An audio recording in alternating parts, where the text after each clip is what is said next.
بسم الله الرحمن الرحيم.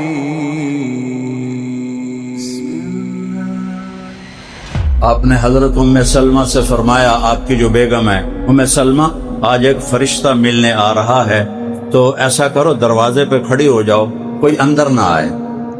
تو وہ کھڑی ہو گئی. اتنے میں حسین آئے، وہ اندر جانے لگے، انہوں نے روک دیا. وہ رونے لگے، وہ روئے تو انہوں نے چھوڑ دیا. اندر گئے، تھوڑی دیر بعد اندر سے رونے کی آواز آئی، زور زور سے. وہ بھاگ کے اندر گئیں تو آپ نے امام حسین کو ایسے سینے سے لگایا ہوا اور ایسے تڑپ تڑپ کے رو رہے تھے اور آپ کی ہچکیاں بندھی ہوئی تھی. تو آپ نے ام سلمہ نے عرض کیا، یا رسول اللہ، میرے ماں باپ قربان، آپ کو کیا ہوا؟ فرمایا، یہ جو فرشتہ آیا ہے یہ مجھے بتا رہا ہے کہ میرے اس بیٹے کو میری امت ذبح کر دے،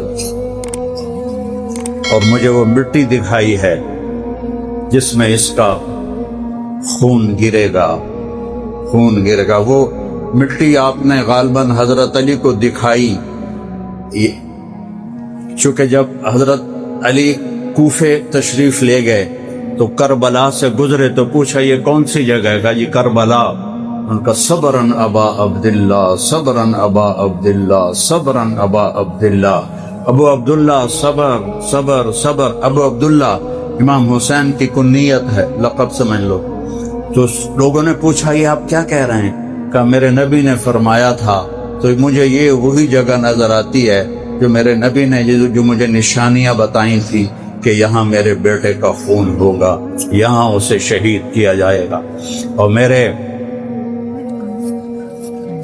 نبی نے جس دن دنیا سے رخصت ہوئے اس دن بیگمات کو ملاقات کر کے رخصت کیا، اور پھر اپنی بیٹی فاطمہ کو بلایا اور اس سے فرمایا کہ میں جا رہا ہوں. وہ رونے لگی تو کہا رو نہیں، جلدی ملاقات ہوگی. 6 ماہ بعد ان کا بھی انتقال ہو گیا. پھر علی کو بلایا، ان کا سر اپنی گود میں رکھا، کمر پہ ہاتھ پھیرتے رہے، دعا کرتے رہے. آہستہ آہستہ پتہ نہیں کیا دعا کی، اللہ اور اس کا رسول جانے. پھر ان کو روانہ کیا، سب یہ اطمینان سے ہوا. پھر حسن حسین کو بلایا، جب ان کو ایسے ساتھ لگایا تو آنکھوں سے ٹپ ٹپ آنسو نکلنا شروع ہو کہ نظر آ گیا کہ آگے کیا ہونے والا ہے، آگے کیا ہونے والا ہے. تو 10 محرم ایک رواج بن گیا ہے، ماتم کرنا، مجلس سے لگانا، سبینے لگانا، لیکن وہ قربانی دی کس لیے تھی اس کی طرف کوئی دھیان کوئی نہیں ہے کہ اللہ اور اس کے رسول کی رضا میں اولاد قربان کرنی پڑے، جان قربان کرنی پڑے. سب حاضر ہے، سب حاضر ہے. ہائے ہائے. ابھی 2 دن پہلے میں نے سنا ایک صاحب کو فرما رہے تھے امام حسین تو کوفے جا رہے تھے لوگوں کو سمجھانے کے لیے کہ یزید کی بیعت نہ توڑو. سبحان اللہ. آج کربلا کو 1385 سال ہو گئے ہیں. ان 1385 سال میں کسی نے آج تک یہ بول نہیں بولا. پتہ نہیں ان پر کون سی وحی نازل ہوئی کہ وہ تو یزید کی بیعت کے لیے تیار کرنے جا رہے تھے. اور پھر دوسری اس سے بھی جہالت کی بات کہ وہ جب نکلے ہیں تو وہ مکے تو جا ہی نہیں رہے تھے. مکے کے راستے میں کربلا آتا ہے، وہ تو شام جا رہے تھے یزید کے پاس. تو کربلا میں تو جنگ ہوئی نہیں، اور جب انہوں نے دیکھا کہ یہ تو یزید کے پاس جا رہے ہیں تو اس میں سبائی تھے. انہوں نے سوچا کہ یہ جائیں گے اور ہمارے خطوط دکھائیں گے اور ہمیں یزید قتل کروائے گا، تو انہوں نے امام حسین کو قتل کر دیا. جنگ ہی نہیں ہوئی. اور میں کیا کروں؟ اللہ ہدایت دے. یہ آنکھوں سے اندھے نہیں ہوتے، یہ دل کی آنکھوں سے اندھے ہوتے ہیں جنہیں اہل بیت کا مقام نظر نہیں آتا. ایک کہہ رہا تھا کہ کربلا تو ہوا ہی نہیں، امام حسین کو ڈاکوؤں نے قتل کر دیا. اور اللہ کا واسطہ دیتا ہوں اہل بیت کی قدر کرو. اہل بیت کی قدر کرو، اہل بیت کی قدر کرو۔ وہ مظلومانہ شہید ہوئے ہیں، انہوں نے جہاد کیا ہے۔ زہیر بن القین جو آپ نے لشکر ترتیب دیا، ادھر کے دستے پر زہیر اور ادھر کے دستے پر حبیب بن مظاہر، اس لشکر میں 40 تھے سوار اور 32 تھے پیدل، اور درمیان میں حضرت عباس بن علی آپ کے بھائی جن کے ہاتھ میں جھنڈا تھا۔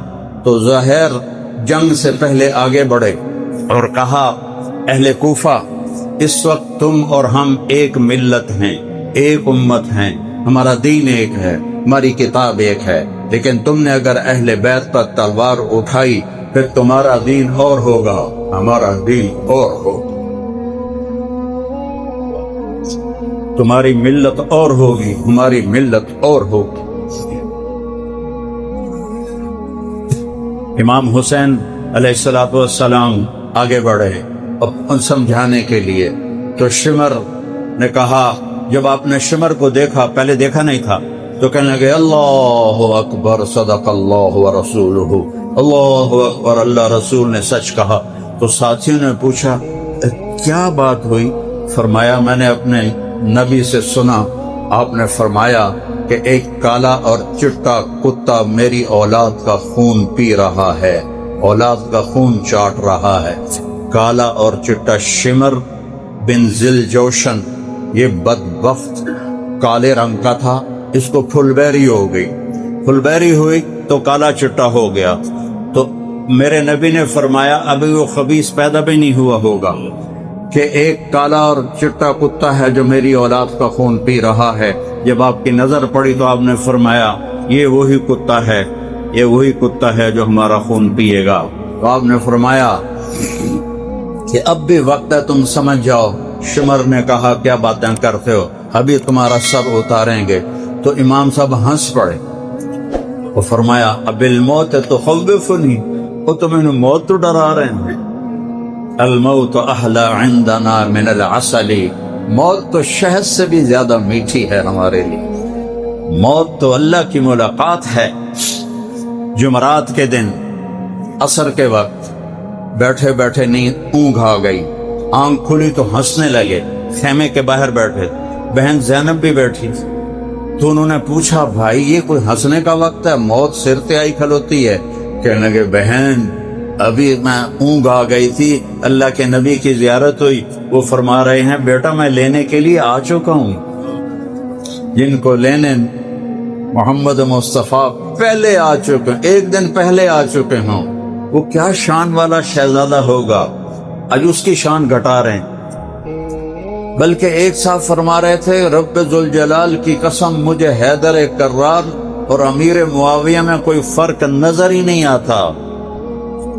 یہ وہ لوگ ہیں جو علم کے دعوے کرتے ہیں، اللہ ان کو علم دے دے اپنے خزانوں سے کہ کہاں عشرہ مبشرہ اور داماد رسول اور کہاں فتح مکہ پر ایمان لانے والے طلقاء جن کو آزادی ملی، بھلا یہ برابر ہو سکتے ہیں؟ کہاں داماد رسول اور کہاں فتح مکہ پہ ایمان لانے والا صحابی، ان دونوں میں اس کو کیسے کوئی فرق نظر نہیں آتا؟ اینک غلط لگائی ہوئی ہے، یا دل کی آنکھ بند ہے، یا قرآن نہیں جانتا ہے، یا حدیثیں نہیں پڑھی ہیں۔ آپ نے علی کا ہاتھ پکڑا، اے ویکھو، اور یوں کرتے کرتے کرتے کرتے کرتے کرتے سینے سے لگا لی، کہا علی اترضا ان یکون منزلک مقابل منزلی فی الجنہ، علی تجھے خوش کروں جنت میں تیرا گھر میرے گھر کے سامنے ہوگا، خوش ہو؟ تو حضرت علی رونے لگے، کہنے لگے یا رسول اللہ اور مینوں کی چاہیے، اور مجھے کیا چاہیے، اور مجھے کیا چاہیے؟ آپ نے فرمایا دوسرے موقع پر علی میرے بعد میری امت اس سے بے وفائی کرے گی، تو آپ نے فرمایا، آپ نے عرض کی یا رسول اللہ میرا دین سلامت رہے گا؟ کہاں تیرا دین سلامت رہے گا؟ کہ پھر کوئی پرواہ نہیں ہے، پھر کوئی پرواہ نہیں ہے۔ تو جمعرات کو آپ نے ان سے کہا، جمعرات کو انہوں نے حملے کے لیے لشکر آگے بڑھایا کوفیوں نے، تو آپ نے پیغام بھیجا آج رات مہلت دو، ہم کل سوچ کر تمہیں جواب دیں گے۔ تو وہ بڑے خوش ہو گئے، بھی ٹھیک ہو گیا، شاید ان ڈر گیا ہے تو ابن زیاد دی بیعت کر لوے گا۔ ابن زیاد کے عمر بن سعد اور شمر کہتے تھے کہ ابن زیاد کے فیصلے پر راضی ہو جاؤ اور جو وہ کہے وہ کرو، کا پھر جان لے لو، یہ نہیں کروں گا۔ تو جب وہ رات آئی نا تو آپ نے فرمایا دیکھو بھائی، میں نے رات کی مہلت اس لیے مانگی ہے کہ آج جمعہ کی رات ہے۔ تو پہلی بات تو یہ ہے کہ انہیں صرف حسین چاہیے اور کوئی نہیں ان کا مطلوب۔ رات ہے، جو جانا چاہے چلا جائے، میری طرف سے اجازت۔ تو سب نے کہا ہمارا مرنا بھی آپ کے ساتھ اور جینا بھی آپ کے ساتھ۔ سعید بن عبداللہ ایک آپ کے جان نثاروں میں ہیں، وہ کھڑے ہو کر کہنے لگے حسین یہ میری ایک جان ہے جو قربان ہو جائے گی کل، کاش میری 100 جانیں ہوتی اور میں ایک ایک کر کے تیرے اوپر قربان کرتا۔ اور پھر کہنے لگے اپنے ساتھیوں سے اللہ کی قسم ما بیننا و بین الحور العین الا ان یمیل علینا ہؤلاء فیقتلوننا، کہ اللہ کی قسم ہمارے اور جنت کی حوروں کو گلے لگانے میں اتنا ہی فاصلہ باقی ہے کہ یہ کوفی آ کے ہماری گردنیں اڑا دیں اور ہم جنت میں جا کے جنت کی حوروں سے مل جائیں۔ اس جذبے والے کے لیے موت کیا مشکل ہے۔ تو آپ نے زہیر، حبیب، درمیان میں عباس جو علمدار مشہور ہیں آپ کے بھائی، آپ اکیلے نہیں شہید ہوئے، عباس بن علی، ابو بکر بن علی، محمد بن علی، عثمان بن علی، عبداللہ بن علی، حسین بن علی، 6 بیٹے امام علی علیہ السلام کے شہید ہوئے، 6 بیٹے اور بھتیجے الگ۔ امام حسین کے بیٹے علی اکبر اور عبداللہ، امام حسن کے بیٹے قاسم اور ابو بکر، عبداللہ بن جعفر کے بیٹے عون، عبداللہ محمد، مسلم بن عقیل کے بیٹے عبد الرحمن اور عبداللہ، یہ ساری آل رسول ذبح ہو رہی ہے۔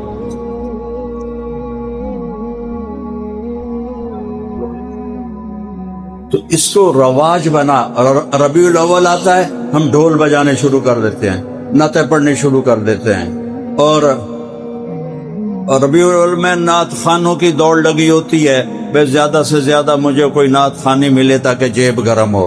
اور محرم میں ذاکروں کی دوڑ لگی ہوتی ہے، ایک ایک دن میں کتنی مجلسیں پڑھنے کو بھاگے پھر رہے ہوتے ہیں کہ پیچھے پیسہ ہوتا ہے۔ بھائیو، اللہ تعالیٰ مجھے بڑے بول سے بچائے، تکبر سے بچائے۔ مجھے ایک شیعہ بھائی نے محرم سے پہلے فون کیا، پرانی بات ہے، کہ حضرت وہ علامہ کہتے ہیں شیعہ اپنے علماء، انہوں نے کہا علامہ صاحب تسی ساڑی مجلس پڑھ دیو 10 دن، اسی دونوں خوش کر دیواں۔ سمجھتے ہو نا خوش کر دیواں دا کی مطلب ہے؟ پتہ ہے نا؟ نہیں پتہ ہے؟ مطلب تانوں تھپی پیسے دی دیواں۔ میں کہا یار میں تو پہلے ہی خوش ہوں، میں تو اللہ پہلے ہی بہت دیتا ہے، تو میں توڑے تو دی لوڑ ہی کوئی نہیں ہے۔ میرے لیے تو سارا سال محرم ہے، میں تو سارا سال اہل بیت کے فضائل بیان کرتا ہوں، اور اس کا جو صلہ ہے نا میں وہاں سے لوں گا۔ توڑے کو تو میں نے کی دیونا ہے، کوئی 5-7 لاکھ دے دو گے، 10-20 لاکھ پوری دنیا میں دے دو تے مچھر دے پردے برابر نہیں، وہاں سے لوں گا بڑے دربار سے۔ اور اللہ تعالیٰ اللہ کرے قبول فرما لے، رد نہ کرے، اللہ قبول فرما لے، تو وہاں سے جو ملے گا وہ تو ان کو شیان شان ملے گا۔ تو کیا ہوتا ہے، ہم ربیع الاول میں نبی کے نام کو بیچتے ہیں اور محرم میں حسین کے نام کو بیچتے ہیں۔ کس مقصد پر قربانی دی وہ تو سامنے رکھو کہ یا اللہ لیتک تحلو والایام مریرۃ ولیتک ترضی والانام غضاب۔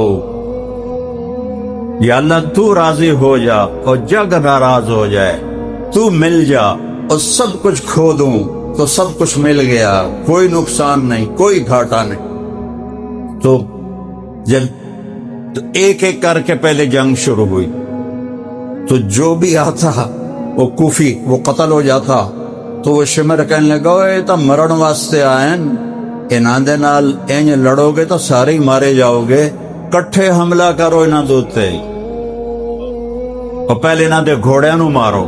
تو انہوں پہلے تیر اندازی کر کے 40 کے 40 گھوڑوں کو مار دیا، تو سارے ہی پیدل ہو، اور زمین و آسمان چشم فلک ایک ظلم کا اور ایک مظلوم کا نظارہ دیکھ رہی تھی، نہ کبھی پہلے دیکھا نہ کبھی بعد میں دیکھے۔ شاید سورج بھی رو رہا ہوگا اور آسمان بھی رو رہا ہوگا، اور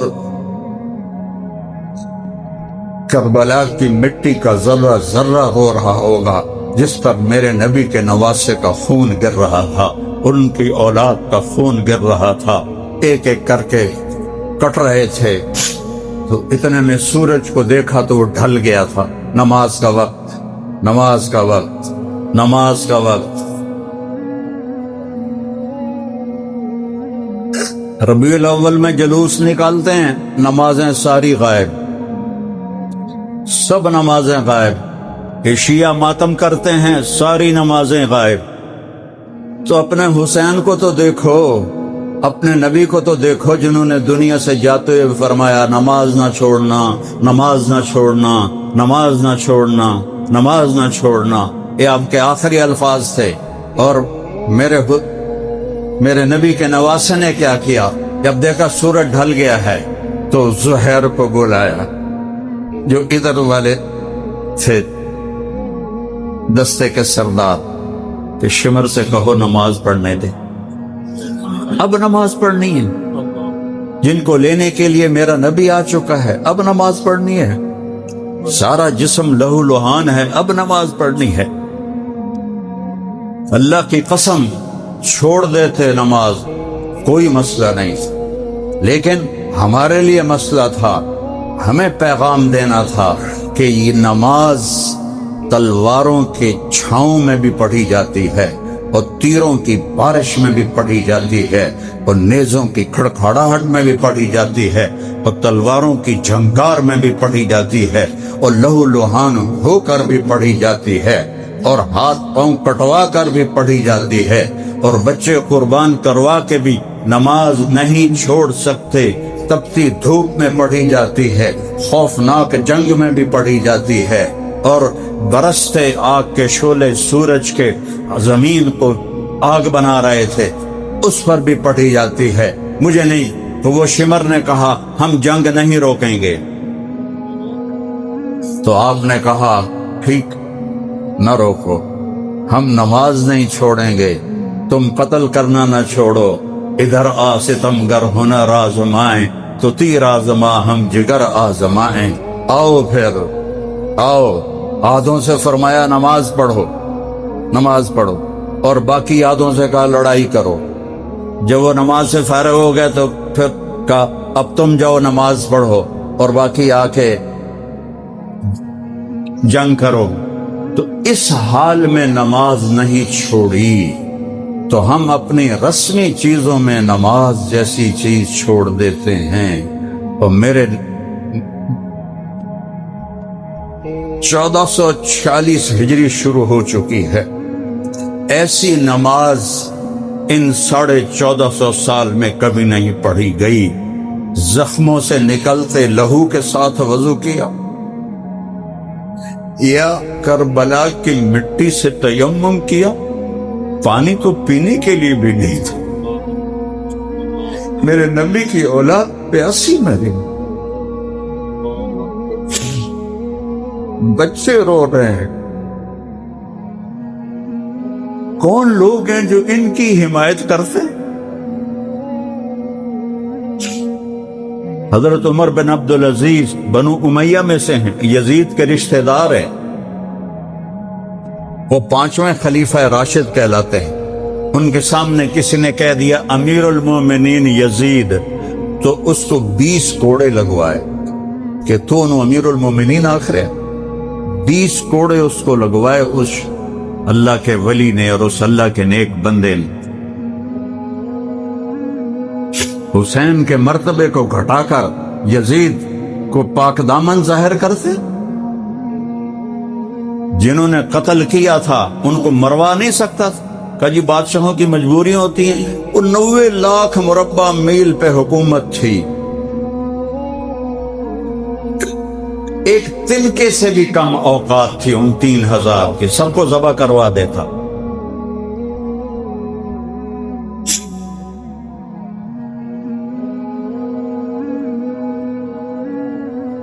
نماز ادا ہو رہی ہے، واہ، نماز ادا ہو رہی۔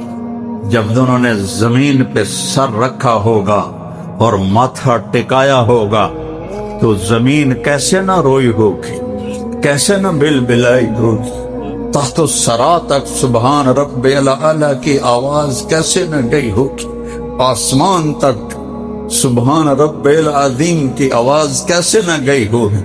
فرشتے کیوں نہ روئے ہوں گے، آنکھیں کیوں نہ اشک بار ہوں گی۔ اور پھر اس کے بعد اٹھے ہیں اور آہستہ آہستہ جان نثار ختم ہو گئے تو اہل بیت کی باری آئی۔ تو ایک کتاب میں پڑھا تھا حضرت قاسم بن حسن، انہوں نے فرمایا چچا مجھے اجازت دیں میں پہلے جاؤں گا، اور ایک میں پڑھا تھا کہ آپ کے بیٹے علی الاکبر نے کہا ابا میں آپ کو قتل ہوتا نہیں دیکھ سکتا، مجھے اجازت دیں میں پہلے جاؤں گا۔ تو دونوں سے جو بھی گیا، علی الاکبر شہید ہو گئے، پیچھے قاسم، آپ کی جتنی اولاد تھی اس وقت ان میں سب سے حسین تھے قاسم۔ قاسم علیہ السلام سب سے حسین شکل و صورت کے لحاظ، ایسے جیسے 14ویں کا چاند۔ جب وہ آگے بڑھے تو ایک کوفی نے آپ پہ وار کیا، یہ سارا کاٹ کے رکھ دی، تو وہ گرے تو انہوں نے کہا یا اللہ، ہائے چچا، تو آپ تو خود زخموں سے لہو لہان تھے، آپ زخمی شیر کی طرح مجمع کو چیرتے ہوئے اور کاٹتے ہوئے پہنچے تو دیکھا تو وہ آخری سانس لے رہے تھے۔ تو ان کے سرانے کھڑے ہو کر کہنے لگے بھتیجے آج تیرا چچا بڑا بے بس، آج تیری مدد کو نہیں آ سکتا۔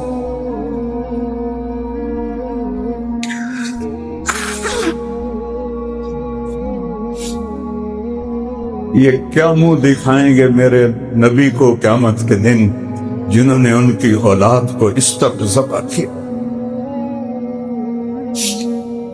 پھر ان کو کندھے پر اٹھایا اور ان کو لا کر علی الاکبر کے برابر لٹا دیا۔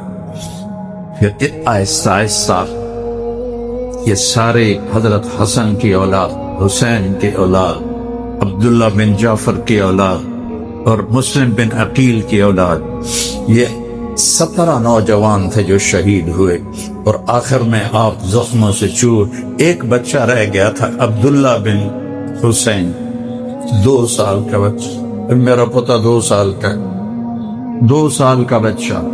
تو آپ نے فرمایا مجھے عبداللہ ملا دو۔ ان کو خیال تھا کہ اس معصوم بچے کو کوئی کیا کرے، اور بطور باپ ملنا چاہتے تھے، دیکھنا چاہتے تھے۔ ان کو بلوایا ان کو رب نے ایسے سینے سے لگایا اور اپنی گود میں بٹھا لیا۔ تو کوفی لشکر میں ایک سپاہی تھا حرملہ بن موقد النار، اس بدبخت کو پتہ نہیں کیا سوچی، اس نے جو نشانہ لے کے تیر مارا تو اللہ تیر خطا کر دیتا، اتے لگا جاتا، کھبے چلا جاتا، سجے چلا جاتا، لیکن ابھی عشق کے امتحان اور بھی ہیں۔ وہ تیر سیدھا ان کے گلے میں آ کے لگا اور ان کی آہ بھی نہ نکل سکی اور گردن سے لڑ۔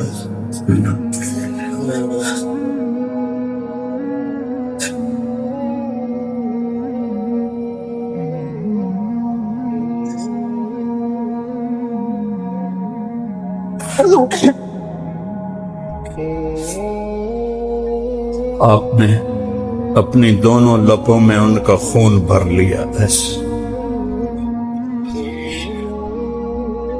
پانی نہیں ہے، دودھ نہیں ہے، 2 سال دے معصوم بیٹے دا لہو ہے، وہ نب کے ایوں آسمان کی طرف اچھا. یا تو راضی ہے تو سب راضی، میں بھی راضی، پر ان سے بدلہ لینا. پھر اللہ نے بدلہ لے کے دکھایا، کوئی خبیث ان میں اپنی موت نہیں مرا، سب قتل. اور پھر عصر کا قریب ہو چکا تھا، آپ زخموں سے چور تھے تو کھڑے ہو گئے. شمر نے کہا قتل کرو، کہ آپ تو بالکل بے بس ہو چکے تھے اس وقت. جیسے کہ آدمی پانی میں نہاتا ہے، آپ اپنے خون میں نہائے ہوئے. کیا نقشہ ہو.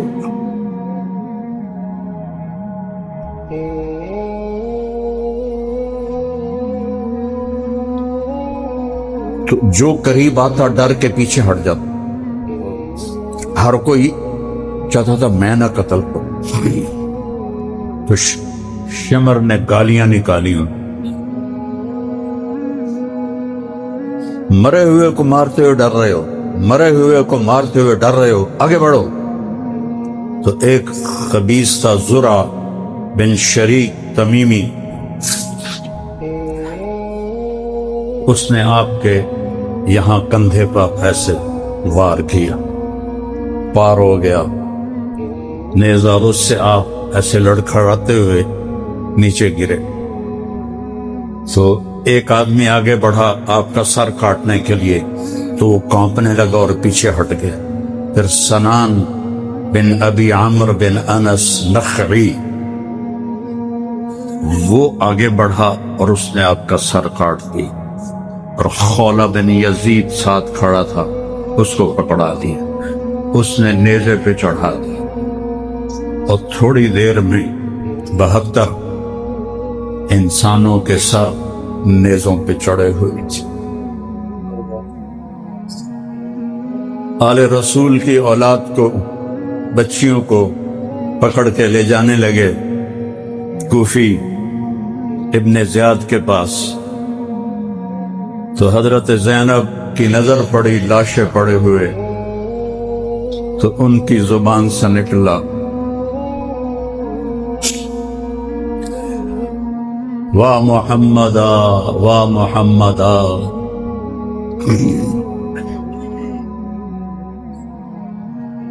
ہائے محمد ہائے محمد، صلی علیک الالہ، آپ پر اللہ کے درود و سلام ہوں. ھذا حسین بالعراء،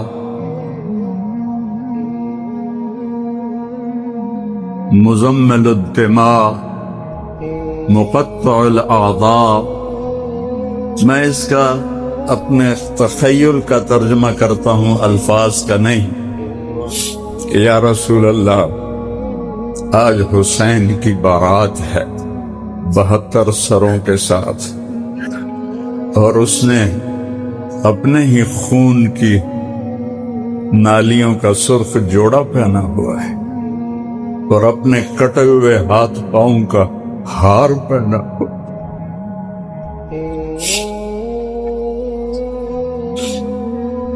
آج آپ کی اولاد قتل ہو چکی ہے، اور آپ کی بیٹیوں کو قیدی بنا دیا گیا ہے. ابن زیاد کے سامنے آپ کا سر رکھا گیا. اس نے چھڑی لے کر آپ کے ہونٹوں پہ ایسے مارنے لگا. حضرت انس کھڑے ہو کے کہنے لگے اس چھڑی کو یہاں سے ہٹا لے. میں نے ان ہونٹوں پہ نبی کے ہونٹوں کو لگتے دیکھا. پھر یہ سر یزید کے دربار میں گیا. وہ بے غیرت، تو تمہیں شرم بھی نہ آئی. ٹیپو سلطان جب شہید ہوا تو انگریزوں نے توپوں کی سلامی دے کر اسے عزت کے ساتھ دفن کی، خود اس کے جنازے میں شریک ہو۔ تو تم میرے نبی کے نواسے، بے گور و کفن اس کے لاشے کو چھوڑتے ہو اور اس کے سر کو نیزے پہ چڑھا کے شام تک لے جاتے ہو، اور یزید منہ پہ چھڑی مارتا ہے۔ تو حضرت ابو برزہ اسلمی رضی اللہ عنہ رونے لگے اور کہنے لگے یزید چھڑی ہٹا لے، ان ہونٹوں پر میں نے نبی کے ہونٹوں کو لگتے دیکھا ہو۔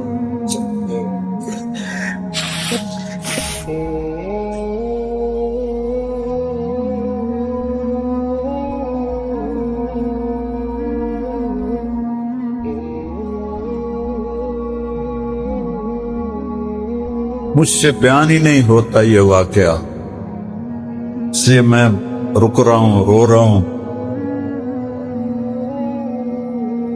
کہ ایسی دکھ درد بھری داستان 1445 سال میں اور کوئی ہے نہیں۔ لیکن مجھے اس سے بھی زیادہ رونا اس بات پہ آتا ہے کہ یہ رسم و رواج بن گیا ہے، کوئی زندگی نہیں بدلتا۔ حسین کا ماتم تو کرتے ہیں، حسینی نہیں بنتے۔ محمد کی نعتیں تو پڑھتے ہیں، محمدی نہیں بنتے۔ تو ان رسم و رواج سے تو اللہ خوش نہیں ہوتا ہے۔ یہ اللہ کو راضی کرنے کے لیے تو بننا پڑے گا۔ حسینی بنو گے تو اللہ راضی ہوگا، محمدی بنو گے تو اللہ راضی ہوگا۔ باقی یہ سب رسم و رواج ہیں، یہ کوئی دین نہیں ہے۔ تو بھائیو، آج امام حسین کی قربانی کے واسطے سے میں آپ سے مانگتا ہوں کہ آج اس مبارک دن میں توبہ کرو اور اللہ کی بارگاہ میں سے معافی مانگو۔ اللہ بڑا کریم ہے، معاف کرنے والا ہے، معاف کر دے گا۔ سب اللہ کی بارگاہ میں معافی مانگو اور توبہ کرتے ہو میرے ساتھ؟ کہو یا اللہ میری توبہ، پھر کہو یا اللہ میری توبہ، پھر یا اللہ میری توبہ۔ اللہ بڑا کریم ہے، دل سے کہہ دو نا تو اللہ سارے معاف کر دے۔ اگر دل سے کہا ہے تو اب سب کے پچھلے گناہ معاف ہو گئے۔ کرنا کیا ہے علماء سے پوچھ لو، لیکن گناہ سارے معاف ہو گئے۔ اور پھر کبھی توبہ ٹوٹ جائے تو ڈرنے کی ضرورت نہیں، پھر توبہ کرنا اللہ پھر معاف کر دے، پھر توبہ کرنا اللہ پھر معاف کر دے۔ مجھے معافی مانگنے میں یا معاف کرنے میں کیوں دیر لگتی ہے؟ کہ میرے اوپر زیادتی ہوتی ہے یا میں کسی پر زیادتی کرتا ہوں تو اس کے دل پر اثر ہوتا ہے، جب معافی مانگتے تو نہیں معاف کرتے۔ میرے ایک چچا ناراض ہو گئے تھے، 2.25 گھنٹے میں نے ان کے پاؤں پکڑے، اس کے بعد جا کے انہوں نے معاف کیا۔ ساتھ یہ بھی کہیں میں نے پتا ہے تو بڑا بڑا مولوی ہے پر میں تینوں معاف نہیں کرنا، تو میرا کوئی قصور بھی نہیں تھا، لیکن میرا چچا ہے، مجھے معافی مانگنی ہے۔ کیوں دیر کی 2.25 گھنٹے؟ اثر ہے، اور اللہ اثر سے پاک ہے۔ سارا جہان کافر ہو جائے اس کو پرواہ کوئی نہیں، سارا جہان جنید بغدادی ہو جائے، ابو بکر بن جائے، اس کو کوئی پرواہ نہیں۔ تو اس لیے جتنے گناہ ہوں ایک دفعہ کہو یا اللہ معاف کر دے، تو توبہ پکی کر لی نا سب نے۔ ابن زیاد کے ہاتھ میں چھڑی ہے، تش میں تمام حسین رضی اللہ عنہ کا سر پڑا ہوا ہے، اور وہ چھڑی سے ہونٹوں پر مار رہا ہے۔ نہ زمین پھٹی نہ آسمان گرا، کہ امتحان کی جگہ ہے، فیصلے کی جگہ نہیں۔ امام ابن سنان رضی اللہ عنہ وہاں بیٹھے ہوئے تھے، تڑپ کر اڑ گئے اور کہنے لگے ظالم چھڑی پیچھے کر لے، میں نے ہزاروں دفعہ ان ہونٹوں پر نبی صلی اللہ علیہ وسلم کے ہونٹوں کو لگتے ہوئے دیکھا ہے، لیکن وہ قتل ہو گئے، شہید ہو گئے، ایک قبر بھی نصیب نہیں ہوئی، سر کہیں دفن، دھڑ کہیں دفن، سر کی نمائش ہو رہی ہے، نیزوں پر لٹکائے جا رہے ہیں۔ تو کیا یہ ناکام ہے؟ کیا ہم نے کبھی حسین رضی اللہ عنہ کو ناکام کہا؟ کیا ہم نے کبھی یزید کو کامیاب کہا؟ کبھی ابن زیاد اور شمر کو ہم نے کامیاب کہا؟ وہ تو اپنے گلے میں لعنت کا ایسا توق ڈال گئے کہ قیامت تک ان کے گلے سے نہیں نکل سکتا، تو صرف ان کے تذکرے کرنے ہیں بس، ان کی سیرت پر نہیں چلنا، سود نہیں چھوڑ سکتے، جھوٹ نہیں چھوڑ سکتے۔ یہ کیسی محبت ہے، یہ کیسا دعوی عشق ہے، یہ کس حال میں معصوم بچوں سمیت اللہ تعالیٰ کے یہاں پہنچ گئے۔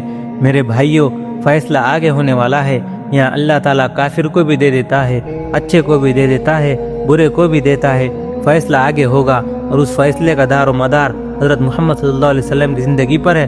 ایسے نبی کی زندگی پر آؤ، توبہ کرو، جو آج تک زندگی گزر چکی ہے کیا جواب دے سکتے ہو اللہ کو؟ ہم اللہ تعالیٰ کی بارگاہ میں جب لوگ ایسی قربانیاں لے کر آئیں گے، اس لیے اللہ تعالیٰ کے نبی نے اپنے گھر میں قربانی رکھی۔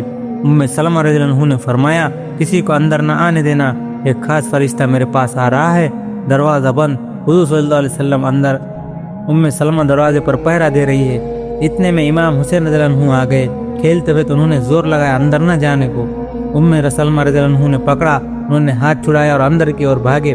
تھوڑی دیر کے بعد اندر سے رونے کی آواز آئی تو سلمہ رہ نہ سکی، اندر تشریف لے گئی۔ تو آپ نے دیکھا کہ حضور صلی اللہ علیہ وسلم نے حضرت حسین کو سینے سے لگایا ہوا ہے اور رو رہے ہیں، اور آواز سے رو رہے ہیں، آواز باہر آ گئی تھی تو وہ اندر آ گئی۔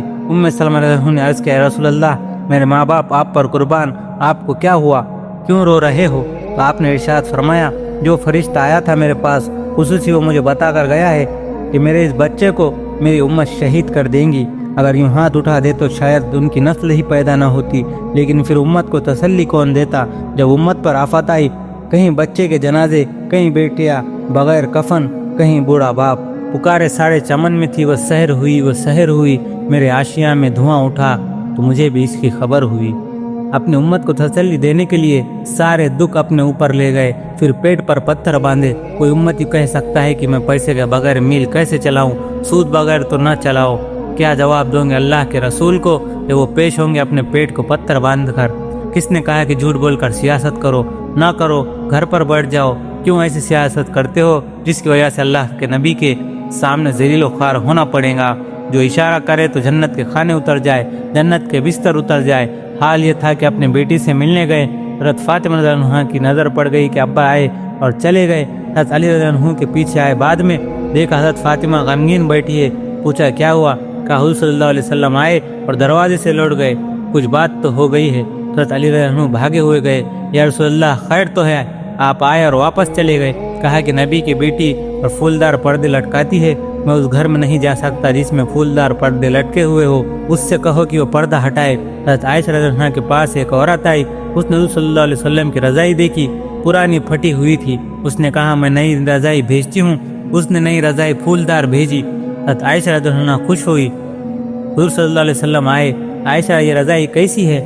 کہا رسول اللہ صلی اللہ علیہ وسلم آپ کے لیے ہے۔ کہا میرے لیے؟ جی آپ کے لیے۔ کہا عائشہ یہ واپس بھیج دو۔ کہا نہیں ہے رسول اللہ، یہ بہت خوبصورت رضائی ہے، اسے ضرور استعمال کرے۔ کہا عائشہ اسے واپس بھیج دو۔ کہا نہیں رسول اللہ، میں تو آپ کے لیے کر رہی ہوں، آپ اسے واپس نہ بھیجے۔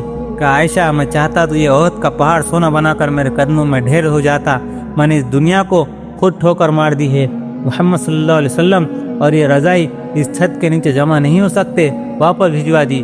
یہ معیار خود رکھا تاکہ کوئی حجت نہ کر سکے، کوئی لولے لنگڑے اجر نہ کر سکے۔ میرے بھائیوں، اگر مرنا ہے تو رسول اللہ صلی اللہ علیہ وسلم کے سامنے آنا ہے، اس زندگی پر توبہ کرو۔ غفلت کی زندگی ہے، نادانی کی زندگی ہے۔ یہ مسجد بتا رہی ہے کہ سارے منڈی والے نماز نہیں پڑھتے، ورنہ مسجد چھوٹی ہوتی۔ اگر یہ نمازی ہو تو یہ مسجد بنانی پڑے گی۔ یہ مسجد شکایت کر رہی ہے یہ منڈی والے نمازی نہیں، توڑے ہیں نہ پڑھنے والے زیادہ ہے۔ اگر اس اللہ کے سامنے پہنچنا ہے، اس کے محبوب کے سامنے پہنچنا ہے جو آپ کے لیے لٹ گیا، ساری رات روتا چلا گیا، ساری زندگی اپنے ختم کر دی اس امت کے پیچھے۔ امت نے صلہ کیا دیا کہ نمازی ختم، اخلاق ختم، حیا ختم، پاک دامنی ختم، ظلم زندہ، بدکاری زندہ، سود زندہ، جھوٹ زندہ، ہر وہ کام زندہ ہے جس کو مٹاتے مٹاتے ہمارے نبی صلی اللہ علیہ وسلم دنیا سے اڑ گئے. پیٹ پر پتھر باندھے ہوئے آخری رات دنیا کی ہے, کل جانا ہے. اور آج کی رات گھر میں تیل نہیں تھا چراغ جلانے کے لیے. پڑوسی کے گھر سے حضرت عائشہ رضی اللہ عنہا تیل لے کر آئی.